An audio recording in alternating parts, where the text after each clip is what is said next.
Hi,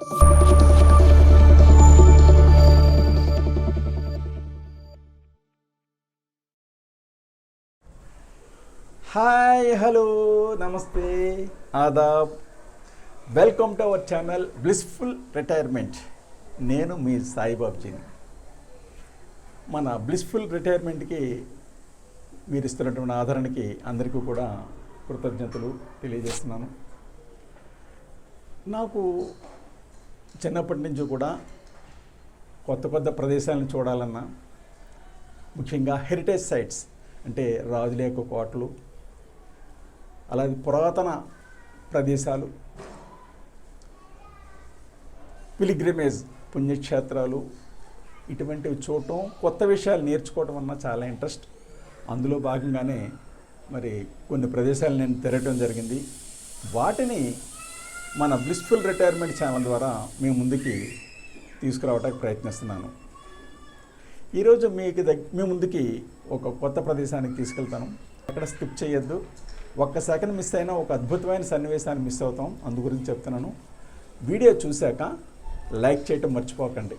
ఇంచేతంటే ఇది మీరు like చేసినట్లయితే ఈ విషయం మరికొంతమందికి చేరుతుంది, వారికి ఉపయోగపడవచ్చు.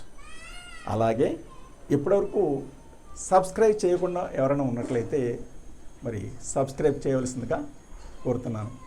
ఇంకా ఆలస్యం ఎందుకు, రండి వెళ్దాం.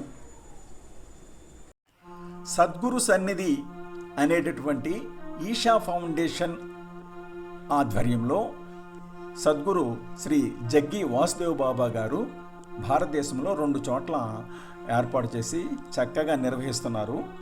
మొదటిది తమిళనాడు రాష్ట్రంలోని కోయంబత్తూరు దగ్గర, రెండవది కర్ణాటక రాష్ట్రంలోని బెంగళూరుకి 70 కిలోమీటర్ల దూరంలో చిక్బల్లాపూర్ దగ్గర ఏర్పాటు చేయడం జరిగింది.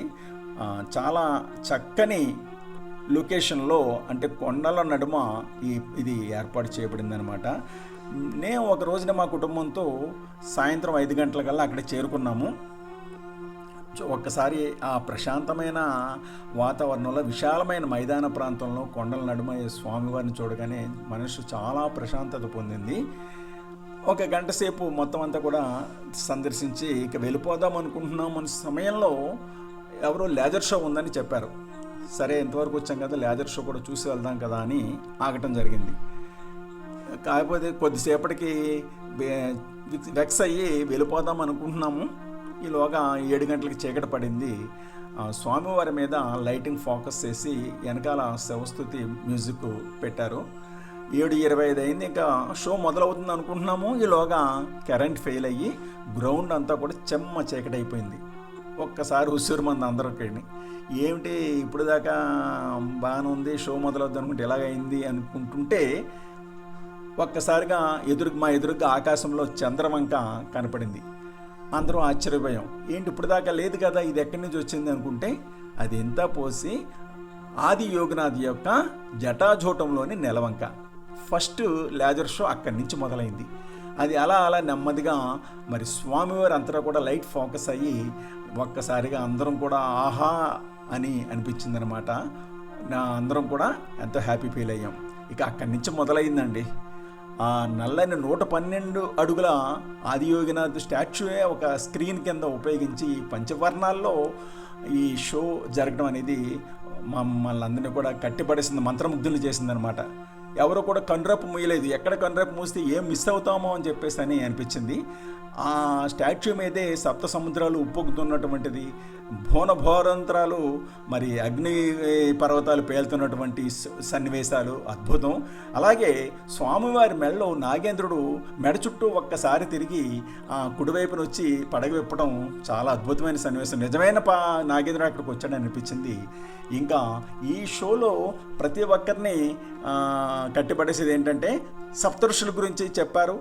అలాగే మానవ జీవితంలో యోగా యొక్క ప్రాముఖ్యత గురించి, అట్లాగే అర్ధనారీశ్వర తత్వం అంటే శివపార్వతుల యొక్క ప్రేమతత్వం గురించి చక్కగా వివరించారు. టోటల్గా ఈ షో మనల్ని పూర్వకాలంలోకి తీసుకెళ్ళిపోతుంది. మొత్తం ఈ షో అంతా కూడా ఆ 112 అడుగుల స్టాచ్యూ మీదే ప్రజెంట్ చేయడం మరొక అద్భుతం. అద్భుతమైన లైటింగ్, అద్భుతమైనటువంటి సౌండ్ సిస్టమ్. ఒక్క మాటలో చెప్పాలంటే ఇటువంటి షో నభూతో నభవిష్యతే. మానవ మేధస్సు ఎంత లోతైందో తెలిపేటటువంటి షో ఈ లేజర్ షో అండి. Finally I can say this laser show is a masterpiece. Everyone should visit at any time. Thank you.